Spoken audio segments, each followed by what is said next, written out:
Sabi ng Panginoong Hesus, sapagkat kung nasaan ang iyong kayamanan, naroon din naman ang iyong puso. Dahil dito, inutusan ng ating Panginoong Hesus ang kanyang mga alagad na huwag mag-impok ng mga kayamanan dito sa lupa. Ang sabi niya, huwag kayong magtipon ng mga kayamanan para sa inyong sarili sa lupa, na dito ay naninira ang bukbok at ang kalawang at ang mga magnanakaw ay nakakapasok at nakakapagnakaw. Kundi magtipon kayo para sa inyong sarili na mga kayamanan sa langit, na doon ang bukbok at ang kalawang ay hindi makakapanira at ang mga magnanakaw ay hindi rin makakapasok ni makakapagnakaw. Pero huwag po kayong magkamali, hindi po masamang mag-ipon. Ang masama po ay kapag ang buong buhay mo ay itinuon mo lang sa pera. Yung tipong wala ka nang inatupag kundi kung papaanong magkamal ng salapi, masama po yun. Ang tawag doon, pag-ibig sa salapi. Kapag inibig mo ang pera, lahat ng klase ng kasamaan pwede mo nang magawa. Ang sabi nga ni Apostol Pablo, sapagkat ang pag-ibig sa salapi ay ugat ng lahat ng uri ng kasamaan. Nang ilang nagnanasa nito ay napalayo sa pananampalataya at tinusok ang kanilang mga sarili ng maraming kalungkutan. Pero alam nyo ba na dito nahulog ang simbahan na ating kinagisnan? Dahil sa pag-ibig sa salapi, pati pera ng dyablo, willing tanggapin ng simbahan. Sabi nga ng isang sikat na kardinal noon sa Pilipinas, kahit pa ikagaling ang pera sa marumi, kahit pa galing kay Satanas, tatanggapin pa rin niya ng simbahan. Alam nyo ba na ang Panginoong Hesus ang pinakamahirap na religious leader sa buong kasaysayan? Kahit nga unan wala siyang pambili. Ang sabi ng Panginoong Hesus sa mga Hudyo, may mga lungga ang mga asong gubat, at ang mga ibon sa himpapawid ay may mga pugad. Ngunit ang anak ng tao ay walang mapagpahingahan ng kanyang ulo. Pero bakit ang Papa na nagpapakilalang representative lang naman ni Kristo, bakit siya ang pinakamayamang religious leader sa buong mundo ngayon? At sa sobrang dami ng kanyang kayamanan, kahit nga ang Wikipedia walang ideya kung gaano kalaki ang mga kayamanang ito. Eto alam nyo ba na sa Australia lang, ang simbahang katoliko ay mayroong kayamanang umaabot sa $30 billion? 2018 pa po yan. Kita yan ng Starbucks sa buong isang taon. So kung kalahating milyong katoliko meron sa Australia, that's $50,000 kada katoliko. 2018 pa yan So gaano pa kaya kalaki ang kayamanan ng simbahan ngayon sa Australia? Wala pa dyan yung kayamanan ng simbahan sa mga bansang gaya ng US, ng Britain, ng Canada at ng iba't iba pang mga bansa sa mundo. Dito lang sa Pilipinas, alam nyo ba kung gaano kalaki ang yaman ng simbahang katoliko? Mayaman daw ang simbahang katoliko ayon sa pagsasaliksik na isinagawa ng isang kolumnista na kontra rin sa posisyon ng simbahan tungkol sa RH Bill. Bilyon-bilyong piso raw ang halaga ng mga stock investments nito sa ilang malalaking korporasyon. Kaya nakakapagtaka raw na humingi pa ng tulong ang ilang obispo mula sa PCSO. Pero ayon naman sa isang arsobispo, minana lang daw ng simbahan ang yaman nito mula sa mga Kastila at dapat lang daw na pangalagaan ang mga ito sa pamagitan ng investment. May report si Sandra Aguinaldo. Laking gulat daw ng kolumnistang si Elizabeth Angsioco nang matuklasan ng anyay malalim na balon ng kayamanan ng simbahang katoliko. Sa mga dokumentong nakuha mula sa Philippine Stock Exchange, natuklasan daw ni Angsioco ang naglalaki ang investment ng simbahan sa Bank of Philippine Islands at Philex Mining. Nakakuha rin ng GMA News Research ng sarili nitong kopya ng mga dokumento mula sa PSE. Sa tansya ni Angsioco, sa BPI pa lang, hindi bababa sa 17 billion pesos na halaga ng shares of stock ng iba't ibang grupong may kaugnayan sa simbahang katoliko. Ang may pinakamalaking investment, ang Archbishop of Manila. Wala pa dyan yung mga donasyong hinihingi ng simbahan sa mga pasugalan ng PCSO na ibinibigay na lang sana ng gobyerno sa mga mahihirap nating kababayan. So ang tanong, saan nga ba galing ang yaman ng simbahan? Well, ang simbahan originally ay isang non-profit organization. So saan pa nga ba manggagaling ang pera nila kundi unang-una sa mga donasyon ng mga tao? At ang pinakasikat na donasyon sa kasaysayan na nagpayaman sa simbahan ay yung tinatawag na Donation of Constantine. Si Emperor Constantine po ang kauna-unahang Roman Emperor na na-convert sa Katolisismo. Ayon sa kwento-kwento, nanaginip daw itong si Constantine ng krus ni Kristo at nakarinig siya ng boses na sinasabi, matatalo mo sa isang digmaan ang kaagaw mo sa trono. So matapos nga ang digmaang sibil sa Roma, nagkatotoo yung kanyang panaginip, nagwagi siya sa kanyang katunggali at siya ang naging emperador ng Roma. Ito ang naging dahilan kung bakit kalaunan nagpabinyag si Emperor Constantine sa Katoliko. Ayon pa sa alamat, nang mamatay daw si Constantine ay gumawa siya ng isang kasulatan na nagsasabing ipinamamana niya ang buong imperyo bilang donasyon sa Papa ng Roma. Kasama rito ang lahat ng mga probinsya sa Hilagang Europa at mga sakop ng imperyo sa Africa at Jerusalem. Pero alam nyo ba na hindi natagpuan ang kasulatan ng donasyong ito hanggang sa dumating ang taong 1049. Ang nakaupong papa noon ay si Pope Leo IX. Ayon sa kasaysayan, nahanap daw ni Pope Leo ang dokumentong nagsasaad na ipinamamana nga ni Emperor Constantine ang buong imperyo sa papacy. So ito ang naging legal basis ng simbahan upang angkinin ang buong Europa. Napaniwala sa dokumentong ito ang noon ay pinuno ng Italia na si Pepin the Great. Sa pamamagitan ng isang kasulatan, inaward ni Pepin the Great ang lahat ng mga bayan sa gitnang bahagi ng Italia na kalaunan ay tinawag na Papal States. Sa loob ng 400 years, ang dokumento ng Donation of Constantine ang naging legal basis ng simbahan para angkinin ang lahat ng mga teritoryo sa buong Europa.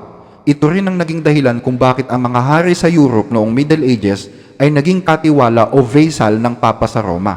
Kumbaga, ang mga haring ito ay mga tenant lang ng simbahan. At bilang mga tenant, obligado ang mga haring ito na magbayad ng tax sa pamunuan ng simbahan at protektahan ang Papa sa kanyang trono. Pero nag-ibang ihip ng hangin noong 1440. Isang scholar ang nag-imbestiga sa dokumento ng Donation of Constantine at napatunayan niya na peki pa lang dokumentong ito, imbento lang, forgery. Pero huli na dahil na-establish na ng Papa sa Roma ang kanyang sarili bilang isang malakas na institusyon sa Europa. Kaya bagaman napatunayan na peke ang dokumento ng Donation of Constantine, nagpatuloy pa rin ang pagiging vassals o mga tenant ng mga hari sa ilalim ng Papa sa Roma. Kasama sa mga kahariang naging vassal ng Papa ay ang kaharian ng Espanya at Portugal. Alam nyo ba na nagkukumpetensya ang dalawang bansang ito noong panahon ng pagtuklas or Age of Navigation? Nagpapaunahan sila sa pagtuklas ng mga bagong lupa. So ang Papa sa Roma bilang isang makapangyarihang institusyon, nilagdaan niya ang kasunduan ng Tordesillas kung saan hinahati niya ang buong mundo sa dalawang bansang ito. At dahil ang Spain at Portugal ay vassals ng Papa sa Roma, lahat ng lupain na matutuklasan ng kanilang mga maglalayag ay iaalay hindi lamang sa hari kundi ganun din sa simbahang Katoliko. Hindi lamang puro pera ang natatanggap na donasyon ng simbahan mula sa kanyang mga vassals. Meron ding mga donasyon gaya ng malalaking lupa, mga bulto-bultong ginto, pilak at kung ano-ano pang mga mamahaling mga bagay. Binubuwisan din ng simbahan ang mga negosyo at mga establishments na itinatayo sa Papal States. Alam nyo ba na bago ang kasalukuyang Vatican, ang Papal States ay may kabuang 44,000 square kilometer. Yan po ay 71 times or 71 ulit ng laki sa buong Metro Manila. So lahat ng mga negosyo doon ay nagbabayad ng buwis sa Papa. Maliban dyan ay may mga kalakal din ang Papal States na pwedeng i-export sa ibang bansa. Dagdag kita yan sa simbahan. Pero syempre napapalitan ng gobyerno. Nawawala ang mga haring generous sa simbahan. Nauubos din ang likas na yaman. Kaya kailangang makaisip ng simbahan ng iba pang source of income. At isa sa mga source of income na naisip nila ay yung tinatawag na indulhensya.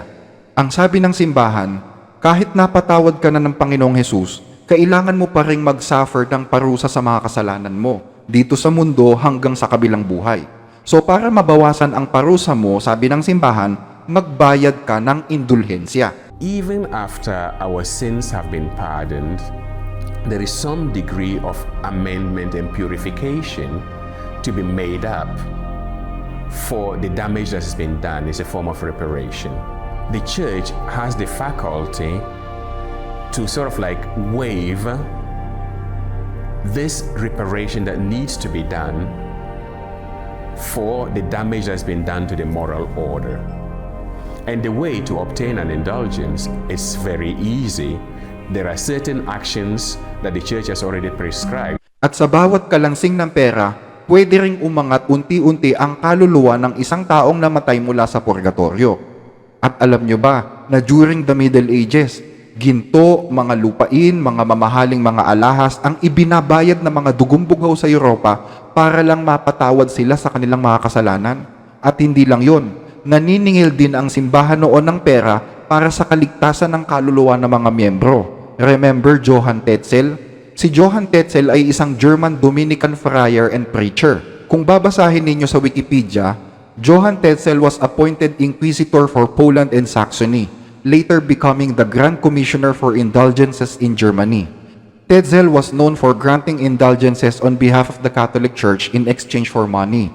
Indulgences grant a remission of temporal punishment due to sin, the guilt of which has been forgiven. Sa madaling salita, ang indulgences ay isang katuruan kung saan kailangan mong magbayad ng pera para hindi ka mag-suffer ng parusa ng Diyos sa mga kasalanang ginawa mo. Lay a stone for St. Peter's, and you lay the foundation for your own salvation and happiness in heaven. How? With this indulgence. When a coin in the coffer rings, a soul from purgatory springs. God-fearing man, do you have a coin for Christ? Yes. Ito po ang dahilan kung bakit nag-alsa si Martin Luther sa simbahang Katoliko. Kasi nga, ibinebenta ng simbahan ng kaligtasan. Pag konti lang ang kasalanan mo, mababa lang din ang presyo ng kapatawaran at kaligtasan. Pero kapag makasalanan ka, gaya ng mga politiko noon, magbayad ka ng mahal. Ganyan po ang kalakaran dyan.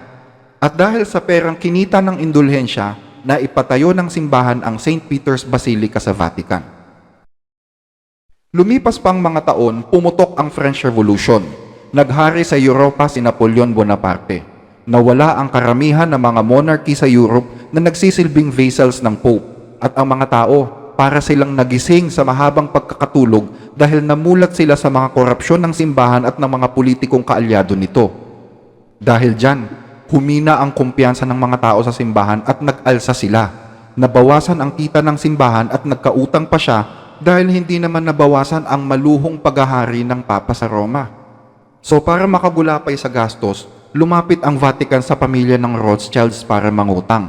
Ang pamilya ng Rothschild ay isang mayamang pamilya ng mga bangkero sa Britanya at sila ay pamilyang Hudyo. So kahit galit ang simbahan sa mga Hudyo noong unang panahon, nilunok ng Papa yung kanyang pride para siya makapangutang sa mga Rothschild.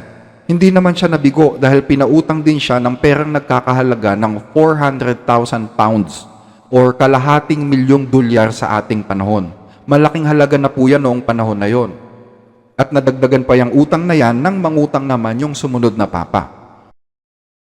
Pero hindi rin tumigil ang patuloy na pagbagsak ng kapangyarihan ng Pope dahil kinamkam ng bagong gobyerno sa Italia ang buong Papal State para isali sa United Italy, kung saan walang kapangyarihang politikal ang Papa. So mula sa 44,000 square kilometer na sakop ng Papal State, lumiit na lang ito sa 0.49 square kilometer. Mas malaki pa ang Rizal Park sa Maynila. Kaya lalong nabawasan ang kita ng simbahan hanggang sa lumubog na nga ito sa utang. So para palaguin yung natitirang pera, nag-invest ang Vatican sa mga negosyong pag-aari ng Black Nobility. Ang Black Nobility ay mga mayamang angkan sa Roma na nanatiling tapat sa Papa sa gitna ng mga krisis ng simbahan. Pero hindi naging sapat yon, kaya gumawa ulit ang simbahan ng panibagong source of income, ang Peter's Pence. Simple lang ang kahulugan ng Peter's Pence. Donasyon direkta sa Vatican Treasury. Kung mahal mo ang simbahan at gusto mong gumawa ng mabuti, magbigay ka ng donasyon. Peter's Pence ang tawag doon. Ito ang ginagamit ng Vatican magpahanggang ngayon para sa kanyang mga charity. Pero ang Peter's Pence ay nababalot din ng mga kontrobersya dahil napabalitan na ginagamit ng mga korap sa Vatican ang perang ito para bumili ng mga mamahaling property sa London. Pumutok ang ikalawang digmaang pandaigdig. Ginamit ng Vatican ang digmaang ito para pagkakitaan. Kumampi ang simbahan sa side ni Adolf Hitler ng Germany at ng kaalyado nitong si Benito Mussolini ng Italia. Isa sa mga kasunduang nilagdaan ni Hitler sa simbahan ay mangungulekta ang German government ng 10% tax mula sa mga Katoliko sa Germany para tustusan ang mga gastusin ng simbahan sa Vatican. At hanggang ngayon, kahit wala na si Hitler ay patuloy pa rin ginagawa yan sa Germany. At ang sabi ng simbahang Katoliko doon, kapag hindi ka nagbayad ng tax na yan, hindi ka pwedeng magkaroon ng bahagi sa mga sakramento ng simbahan at posibleng hindi ka maligtas.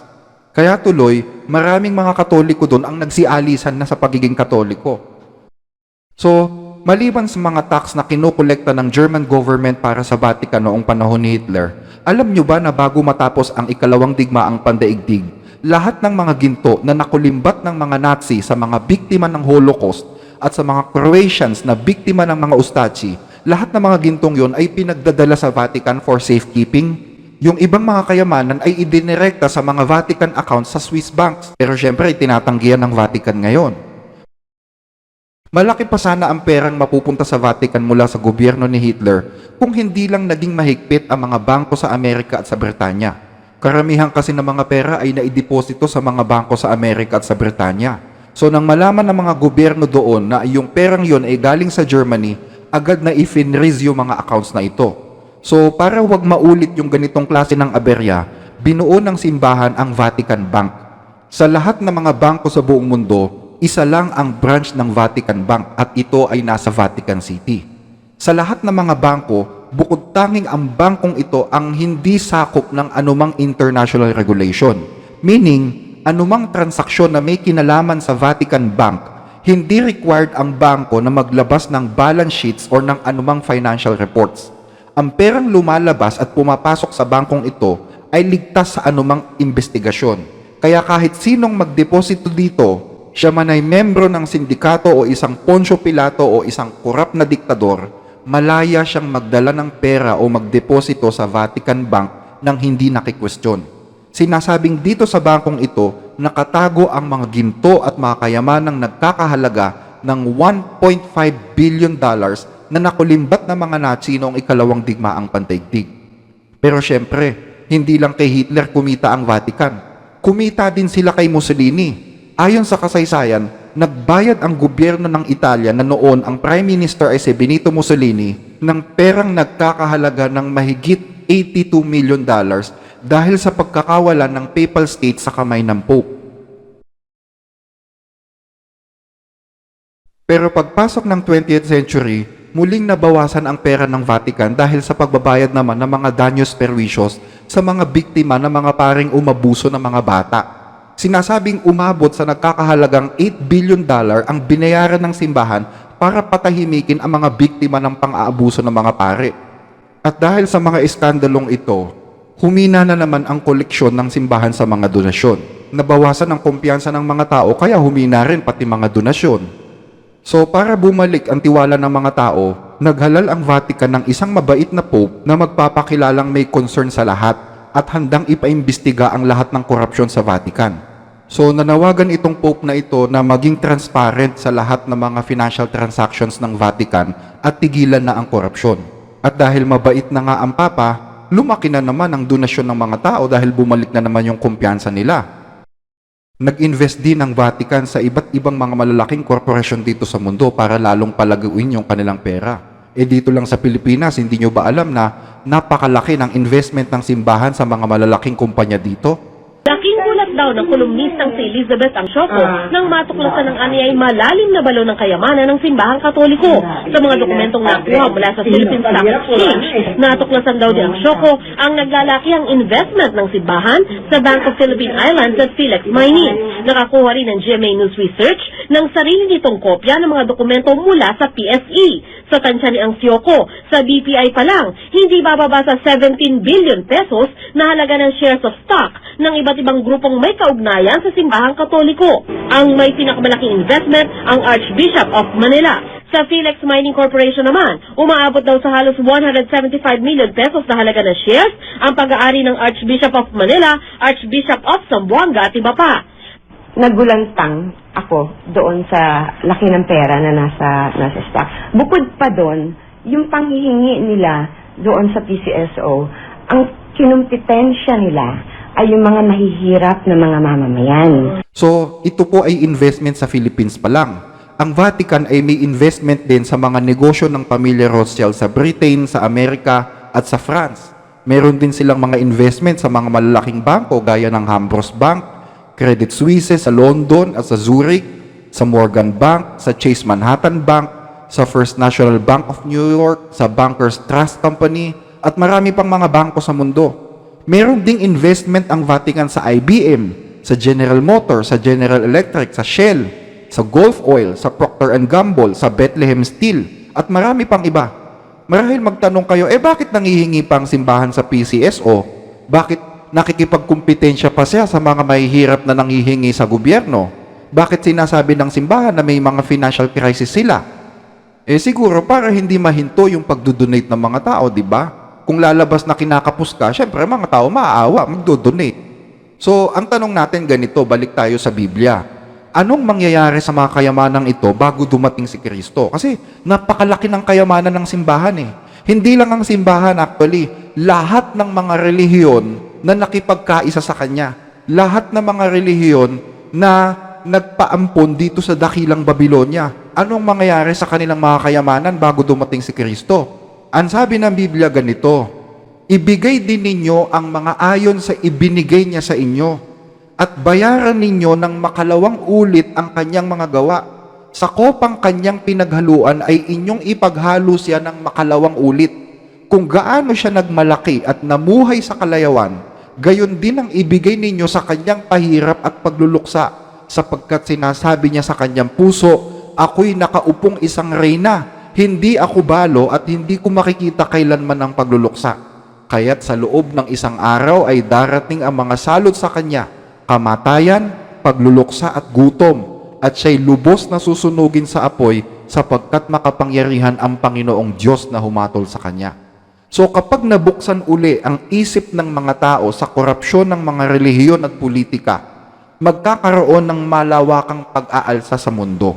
Kakainin ng hayop yung babae, meaning the politics will eat that woman, the great Babylon, yung relihiyon na nilalarawan ng Babylonia.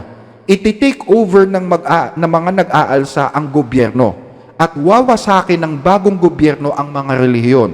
Dala na kasi yung mga tao sa mga korupsyong ginagawa ng mga relihiyon sa pakikipagsabwatan sa mga politiko. So kapag nangyari ito, ang buong mundo magiging ateista na. Lahat ng gobyerno magiging ateista.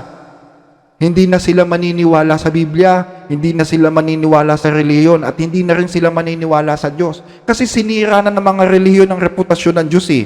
So sisirain ng mga taong ito, ng mga nag-aalsa, ang lahat ng mga relihiyon at kakamkamin lahat ng mga kayamanan. Sabi sa Biblia, ibigay din ninyo ang mga ayon sa ibinigay niya sa inyo. Doblehin ninyo ang mga ginawa niya sa inyo. So magiging mas malupit ang balik ng mga tao dito sa mga relihiyong korap na ito. At yung mga politikong nagsiyaman dahil sa mga relihiyong ito, iiyak sila. Sabi sa Biblia, ang mga hari sa lupa na nakiapid at namuhay sa kalayawan na kasama niya ay iiyakan at tatangisan siya kapag nakita nila ang usok ng pagkasunog sa kanya. Tapos yung mga negosyante na nagsiyaman din dahil sa mga relihiyong ito na korap, ididistansya nila yung kanilang sarili. Kasi pag hindi sila dumistansya, damay sila sa galit ng mga tao eh.